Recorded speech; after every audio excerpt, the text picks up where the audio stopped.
This one's trouble because, unlike some of Cohen's other grifting, consulting work, the payment allegedly came from a foreign government.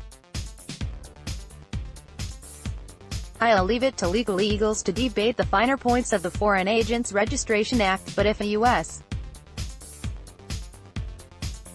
citizen is arranging meetings with high government officials on behalf of a foreign power, he's probably a lobbyist for purposes of FARA and is required to register as a foreign agent under the law.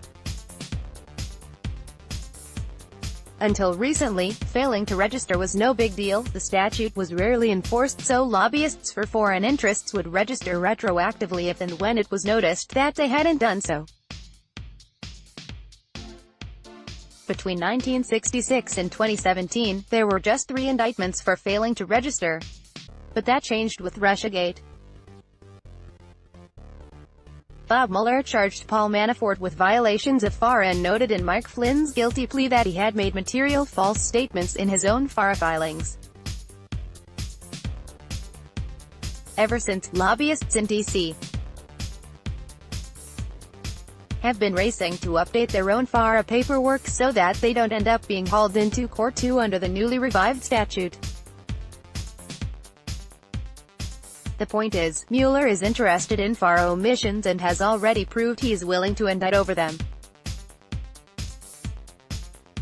If this BBC story is true, Cohen would seem to be a sitting duck.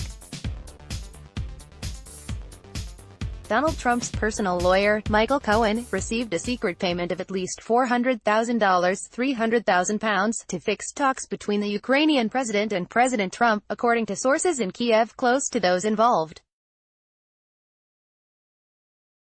The payment was arranged by intermediaries acting for Ukraine's leader, Petro Poroshenko, the sources said, though Cohen was not registered as a representative of Ukraine as required by U.S. law. Cohen was brought in, he said, because Ukraine's registered lobbyists in embassy in Washington, D.C. could get Mr. Poroshenko little more than a brief photo op with Mr. Trump. Mr. Poroshenko needed something that could be portrayed as talks. Cohen denies it, of course, but Michael Avenatti told the BBC that some suspicious activity reports about Cohen's accounts include money from Ukrainian interests. A Twitter pal wondered when this story broke, why would the president of Ukraine need to bribe Cohen to get some meaningful FaceTime with POTUS? We're allies. A presidential huddle normally would happen in due course, no palm greasing required.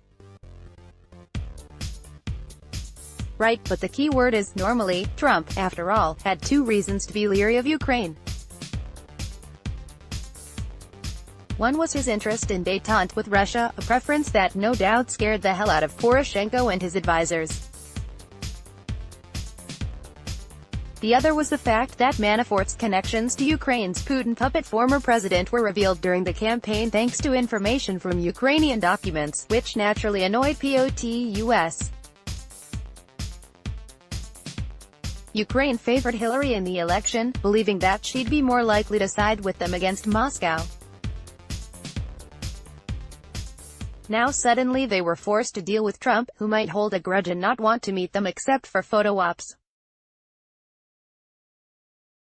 And so, if the BBC is to be believed, $400,000 found its way to Michael Cohen and Poroshenko got a more meaningful meeting in the Oval Office. But that raises a question. What did Trump supposedly get for sitting down with Poroshenko? The BBC notes that there's no evidence that he knew about the payment to Cohen. But maybe there was something else on the table for him. Shortly after the Ukrainian president returned home, his country's anti-corruption agency stopped its investigation into Trump's former campaign manager, Paul Manafort. One source in Kiev said Mr. Poroshenko had given Trump a gift, making sure that Ukraine would find no more evidence to give the U.S. inquiry into whether the Trump campaign colluded with Russia.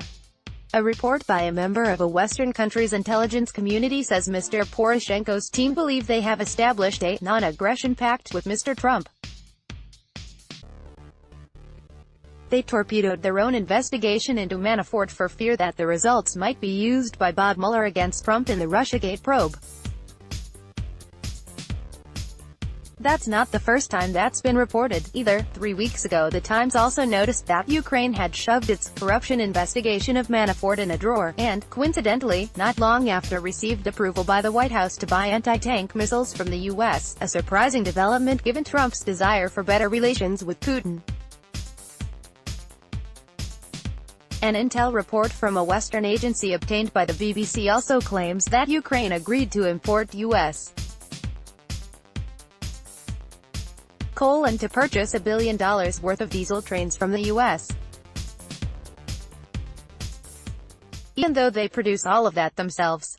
Whether there was some stated, grand bargain, with Trump to buy his support against Russia or if these are things the Ukrainians are doing unilaterally to try to win his favor, Ukraine sources are candid about why the Manafort investigation has shriveled up. In every possible way, we will avoid irritating the top American officials, said one Poroshenko ally to the Times. Another unnamed Ukrainian official told the BBC, "I want the rule of law, but I am a patriot. Whatever they need to do to keep America on their side against Russia, they're going to do it. Whether that means letting Paul Manafort walk free or, allegedly, handing bags of cash to Michael Cohen." 2 points in closing. 1. It's nuts to think Cohen was the only Trump crony being wooed by corporate and foreign interests to try to land meetings with Trump. Everyone was hiring Trump whisperers in 2017. Every single hanger-on in the Trump orbit made a fortune in 2017, said one GOP consultant to Politico a few weeks ago when Cohen's alleged post-election grifting was first reported. The Daily Beast claimed in a story published last night that Cohen was telling potential clients at the time to stay away from Corey Lewandowski because only Cohen had real access to Trump.